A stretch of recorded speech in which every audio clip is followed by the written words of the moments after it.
Hello ನಮಸ್ತೆ friends, welcome to my YouTube channel tech world with Pranika. Friends, ನೀವು ನೋಡ್ತಾ ಇದ್ದೀರಾ tech world with Pranika YouTube channel. Friends, ಇವತ್ತಿನ ನೋಡೋದಲ್ಲಿ 23-24ನೇ ಸಾಲಿನ ಸ್ಕಾಲರ್ಶಿಪ್ ಬಗ್ಗೆ ಒಂದು ಬಿಗ್ ಅಪ್ಡೇಟ್ ಕೂಡ ಬಂದಿದೆ. ಏನು ಅಪ್ಡೇಟ್ ಬಂದು ಸಂಪೂರ್ಣ ಮಾಹಿತಿ ತಿಳಿಸ್ಕೊಡ್ತಾ ಹೋಗ್ತೀನಿ.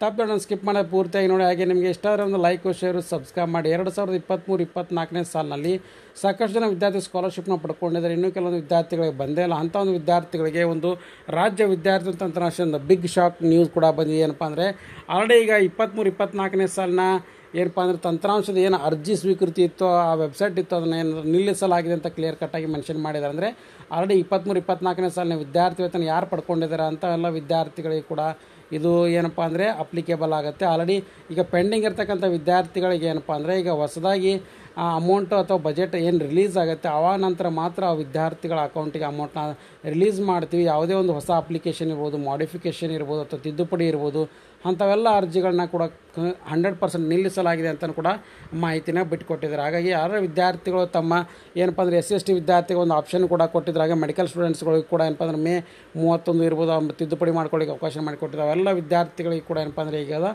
ಬಿಗ್ ಶಾಕು, ಯಾವುದೇ ಒಂದು ತಿದ್ದುಪಡಿ ಇರ್ಬೋದು, ಆಮೇಲೆ ನಿಮ್ಮ ಅಮೌಂಟ್ ಬಂದಿಲ್ಲ ಅನ್ನೋ ಲಾಸ್ಟ್ ಇಯರ್ದು ಏನಾದರೂ ಮಾಡ್ಕೊಳ್ಳಿಕ್ಕೆ ಅವಕಾಶ ಇದೆ, ಅದನ್ನೆಲ್ಲನೂ ಕೂಡ ನಿಲ್ಲಿಸಲಾಗಿದೆ. ಈಗ ಹೊಸದಾಗಿ ಅರ್ಜಿನೂ ಕೂಡ ಕರೆದ್ರಿಂದ ಎಲ್ಲ ವಿದ್ಯಾರ್ಥಿಗಳು ಕೂಡ ಏನಪ್ಪ ಅಂದರೆ ಈಗ ಅರ್ಜಿನ ಕೂಡ ಸಬ್ಮಿಟ್ ಮಾಡಬೇಕಾಗತ್ತೆ. ಮತ್ತು ಅದರ ಜೊತೆಗೆ ಏನಪ್ಪ ಅಂದರೆ ಇನ್ನೂ ಅರ್ಜಿ ಸಲ್ಲಿಕೆ ಕೊನೆಯ ದಿನಾಂಕವನ್ನು ಯಾವುದೇ ಕಾರಣ ಕೂಡ ಫಿಕ್ಸ್ ಮಾಡಿಲ್ಲ. ಹಾಗಾಗಿ ಅರ್ಜಿ ಸಲ್ಲಿಕೆ ಪೋರ್ಟಲ್ ಓಪನ್ ಮಾಡಿದ್ದಾರೆ. ಅದರಲ್ಲಿ ನಿಮ್ಮ ಪರ್ಸನಲ್ ಡೀಟೇಲ್ಸ್ನ ಕೂಡ ಎಂಟ್ರಿ ಮಾಡ್ಕೊಳ್ಳಿ.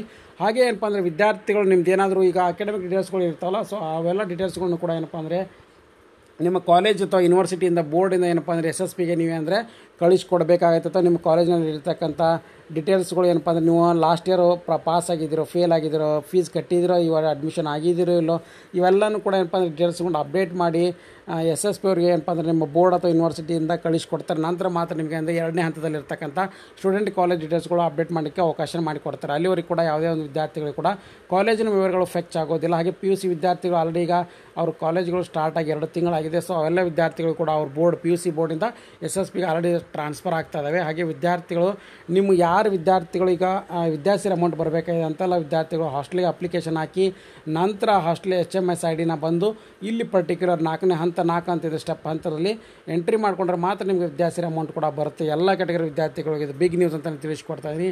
ಸಾಕಷ್ಟು ಮಂದಿ ವಿದ್ಯಾರ್ಥಿಗಳು ಕೂಡ ನಮ್ಮದು ಲಾಸ್ಟ್ ಇಯರ್ದು ಅಪ್ಲಿಕೇಶನ್ ರಿಜೆಕ್ಟ್ ಆಗಿದೆ, ವೆರಿಫಿಕೇಷನ್ ಆಗಿಲ್ಲ. ಸೊ ಅದನ್ನು ನೀವು ಬರಲಿ ಅಥವಾ ಬರದೇ ಇರಲಿ, ಈಗ 24-25ನೇ ಸಾಲಿನ ಸ್ಕಾಲರ್ಶಿಪ್ ಅಪ್ಲಿಕೇಶನ್ನ ಕಡ್ಡಾಯವಾಗಿ ಹಾಕಲೇಬೇಕಾಗುತ್ತೆ ಫ್ರೆಂಡ್ಸ್.